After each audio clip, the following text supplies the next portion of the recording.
Hey, War Pugs. Well, Majorkill has asked a very simple question that is very difficult to answer. This was requested by Trox, and this is: what if Horus never betrayed the Emperor? Now, there is a lot that went into play for Horus to turn out the way that he did. A lot that went into play. There was decades upon decades of planning. Just from the fleshy bits portion of the actual ones that did the betrayal.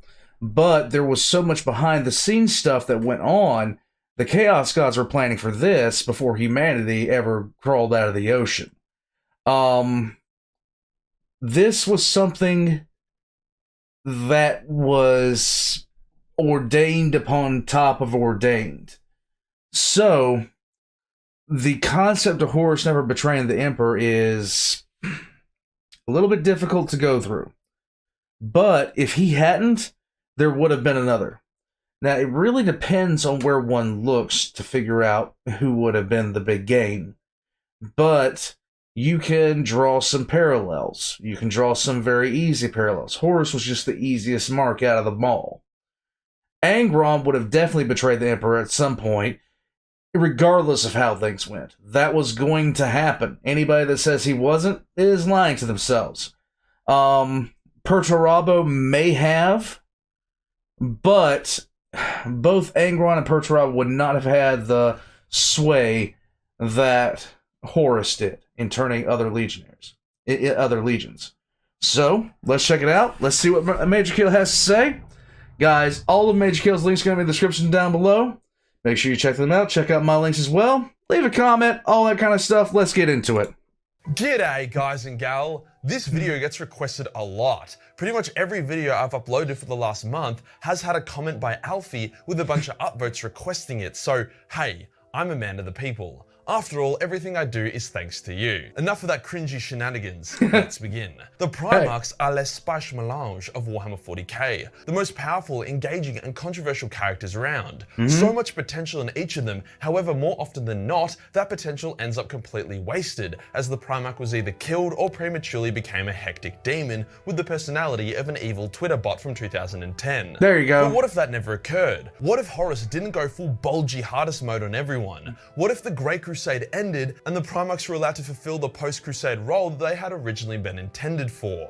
Before we get started, there hasn't been a major community release for a while, but that changes today. After a lot of back and forward, improving and perfecting, the Majorkill Lord of the Night mini is for sale right now. It's no secret that one of my favorite factions in Battle Mace 40 million is the Knights that like to go out at night. So I had to honor them by making a beautifully crafted character that brings all their best design aspects together.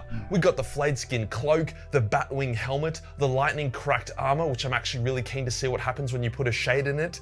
To spoil you even further, the Lord of Night comes with a custom 32mm base, 2 helmet variants, and 2 melee weapon variants all in the one purchase. Nice. Everything's proportionate to official models so you can kit bash it all. All prices are in Australian dollars, aka Monopoly money, with some of the cheapest international shipping around.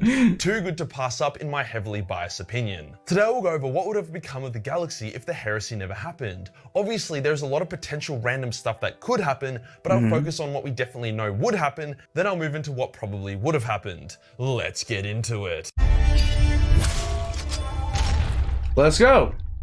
To set some context, everything happens the exact same way leading up to the heresy. Chaos still exists and is still being a bitch. However, Horus was able to stop being a whiny little shit with daddy issues, hence it didn't get corrupted. Without Horus's fall, there is no potentially traitorous Primarchs that has the charisma or the will to ignite a galactic heresy. Right. Because of that, Magnus never feels the need to warn the Emperor about Horus's betrayal, hence the webway remains intact. Also, Sanguinius and Conrad are a bit less depressed, as their future visions don't keep showing the heresy, something that accelerated Conrad's descent into madness in canon, as well as caused his very, very negative encounter with Rogel Dawn. Yes. The Great Crusade would continue for a few more decades as humanity mopped up the last of the galactic threats. The Orc menace is completely crushed and driven to pretty much near extinction. The Dark Elder on the back foot, finding raiding to be increasingly risky and difficult in a fortified Imperium. The Craftworld Elder and the Imperium maintain an uneasy truce. After all, the Emperor was said said to know and even be mates with a couple of them. The first major event to occur would be the death of Angron, with the Butcher's nails finally overcoming his girth and giving him the mother of all aneurysms. This is completely unavoidable, with the Emperor and the greatest minds of Mars not knowing how to remove the nails. With Angron gone, the World Eaters chill out a bit. Unlike their Primarch, they don't know too much about that. The Emperor knew how to remove the nails from Angron, but it was too risky to do without crippling him. So could he have? Eventually, yes. Would he have? Probably not. did actually have a removal method for their nails, hence much of the Legion would probably have them removed. Overall, the Legion becomes more steadfast and less vicious. The webway would then be completed, potentially triggering a mini civil war and coup as the powerful navigated houses try to sabotage the project, as it was basically going to make them obsolete. I went into this in Mistakes of the Emperor 6. This was my prime reason for thinking that the Emperor hid the project from everyone the way that he did, because if they found out, there was going to be a problem. These houses would be crushed, subjugated, and reduced to slaves. After all, there would still be some warp travel here and there, hence navigators were not to be completely useless. The Council of Nicaea's edict of outlawing the use of the warp would get dissolved, as the Emperor only made it as a way of appeasing Primarchs until the Webway project was done. This would anger Lehman and Mortarion, however Lehman would heal like the good dog he is. Mortarion may try to secede from the Imperium or create his own rebellion. After all, he still resented the Emperor for killing his adoptive Necro daddy, and he hates Psykers. Morty is a bit of a hypocrite though, so it's equally as likely he would just grumble and tut. Fulgrim's mental health would continue to deteriorate as a result of his exposure to the Layer Blade. He would fight it, but it's unlikely he would ever be able to overcome it alone. Eventually something would happen. Either a fit of instability or sadism would emerge from Fulgrim in public, which would put up a big red flag. Ferris, and likely the Emperor, would come to Fulgrim and either banish the demon within the Layer Blade or be forced to kill Fulgrim, who may be too far gone. I personally think it would be the former, as Fulgrim almost resisted the demon by himself a few times in canon. Lorgar would still be an agent of chaos after the Emperor had spanked his ass at Monarchia.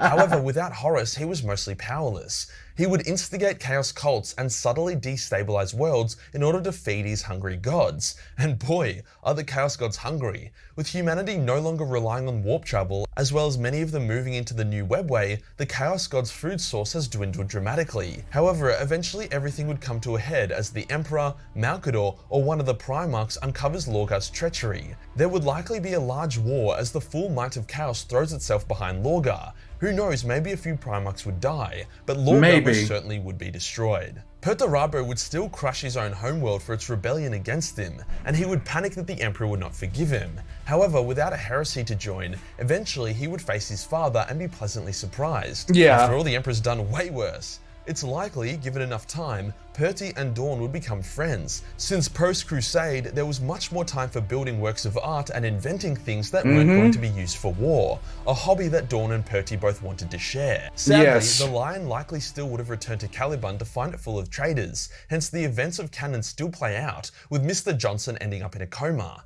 It's unclear if his coma would last the 10,000 years like it has in canon, but yes, he would get knocked on his ass. Funnily enough, the Imperium that the Fallen would emerge into would be the Imperium that matches their values, so it's likely none of them would have fallen to chaos after they got spat back out by the warp. An interesting note is that without the Horus Heresy, the Pharos device never would have become overloaded, hence the Tyranids never would have discovered sentient life in the Milky Way. So that's a huge dub for the denizens of the galaxy. That's a major dub. That's a major dub. If the Pharos device never goes off, no Tyranids. And no Tau.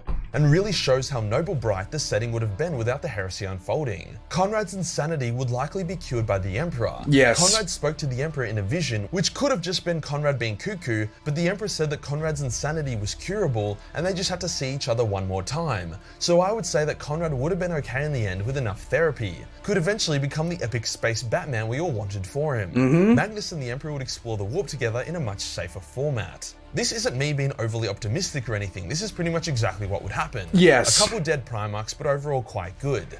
the threats the Imperium would face over the next 10,000 years would be minuscule. The War of the Beast would either not happen or be easily put down by the Emperor's living might. There would be no cook shit like the Age of Apostasy, the retarded Abyssal Crusade, or the Bad Dab War. The Maelstrom would eventually be purged, and perhaps the Eye of Terror would eventually shut. Some people think the Emperor would eventually purge the Primarchs and Space Marines due to them being obsolete, but I doubt it. Firstly, the Primarchs would rise up against him if he tried to destroy them or their legions, and secondly, the Emperor had to wank the shit out of himself to make enough cum for 20 demigod babies. You think the biggie is just going to let all that semen go to waste? On a more bright side, Erda, the Primarch's mother, would survive as there is no heresy. With a noble bride Imperium, she may even return to the Emperor's side. Although the Emperor wouldn't purge the legions, he would continue to reduce their role and likely stop the creation of more Space Marines, as there is no more wars to fight for a long time. The Elder would probably be forced to make concessions to the Imperium after losing numerous conflicts with them, whilst Comora would eventually get purged by mankind if they had nothing better to do. Without the superstitious, xenophobic, zealous culture of the canon Imperium, the emerging Tau probably would have found a lot of common ground with the enlightened science-based Imperium and enjoyed a solid alliance. Nope. Nope. Nope. The biggest issue of all would arise at the awakening of the Necron Empire. The canon Necron Empire isn't a massive threat because they don't see the fractured galaxy as a threat, hence they are happy to bicker and wage civil war amongst themselves. However, if they felt threatened by a unified galaxy, then they too would unify, which is a terrifying prospect considering how insane their technology and weapons are. That would be a fucking epic war. A unified Necron race against the Imperium, Tau, and Eldar. And who knows, maybe the Tyranids would find their way to the Milky Way eventually, especially if some spicy bombs go off during the war against the Necrons. Coming back to the video's original inspiration, the incessant commenting by Alfie Ingolini must be answered. Disclaimer, this next part is purely my personal opinion based on my knowledge. There is no official lore detailing what each Primarch's role would have been after the Great Crusade. The Lion was like a mini emperor, steadfast against chaos, commands absolute respect and power, a natural leader, but in a coma, not so much filling much of a role here. Fulgrim would either be dead or under a lot of scrutiny because of his layer blade antics. Right. So he would likely take a backseat in the Imperium, dedicating his time to artistic pursuits and a lot of rehab. Like, a lot. A lot. Perturabo would be a builder and inventor, raising massive and wildly impressive monuments and buildings in the Emperor's name. He and Rogel would likely develop a brotherly competition. There isn't much for Jagadai in a peaceful Imperium. It's likely he would request freedom from his father's service to roam the galaxy and protect the vulnerable far-flung worlds. Russ would remain the Emperor's executioner, being sent in to deal with unexpected hostile Xeno empires or uprisings. He would probably be the one to kill Lorgar. Dawn would remain the Praetorian of Terror, building works of art that were completely without shields, gun batteries, or any form of defense systems. Conrad would hang out with Fulgrim in therapy. If he ever stabilized enough, he could take the role of Master of Law for the Imperium. Sanguinius would remain the shining beacon of mankind, its moral guide and one of the Emperor's closest advisors. Ferris would take on the role of Master Engineer, working with Perturabo to invent wonders to improve the human condition. It was often thought that Ferris would wind up taking over the Mechanicus at some point. He would also eventually figure out how to purge the Necrodermis from his system, regaining his human hands. Gilliman would become the administrative leader of the Imperium. Of course. A very time-consuming task, however very important. After all, when dealing with 1,000,000 sextillion citizens, the tiniest mathematical mistake could doom millions to death by starvation. Mortarion would be the safeguard against the warp, ensuring the machinations of chaos did not arise unnoticed or unpunished. On the flip side, Magnus would take the role of Chief of the Liberius and Master of Psychers, training the ever-increasingly human psychic population to control their power to use for the good of mankind. Horus would take the role of representative of the Imperium, the Chief Diplomat, making contact with newly discovered worlds and races beyond the Great Crusade. Lorgar was supposed to be the herald of the Imperial truth, and he would probably deceivingly occupy this role for a time. Right. Due to his corruption, he would vacate this role pretty soon. Very Vulcan soon. would be the master of hugs, as well as the inventor of new technology. Very much so. Ferris and Perturabo would work closely with each other to create. I'm not so sure about the inventor, but I mean, his post role, because I'm not really sure what he would do besides being a master of forge. create artifacts that would eclipse even the Dark Age of technology's greatest marvels. That Corvus Corax would be the master of intelligence and black ops, putting down threats before they emerged. It would likely be him who discovered Lorgar's true nature. Alphares Omegon would fulfill a similar role, but in a much different way. It's likely every legion would be infiltrated by the Alpha Legionnaires after the Crusade to watch for betrayal. There you go, Alfie. If this video flops, it's all your fault. If you enjoyed the video and you want to support the channel, then Patreon is the place to be. Only $1 per month give you access to a boatload of fun little things that that make your fun little thing get more fun. Hit the subscribe button or subscribe button for more fulfilling content. Join the Discord for more memes and I'll see you in the next one. Peace.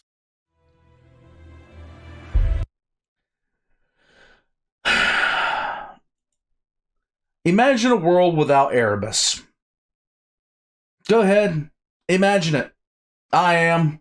It would be so wonderful. No Erebus. Everything gets okay. In fact, Lorgar doesn't turn into a massive... You delete Erebus from existence, so many things go right. Warpugs, so many things go right if Erebus does not exist. Erebus is such an absolute shit. And there's no redeeming him. Well, Warpugs, I'm gonna head out.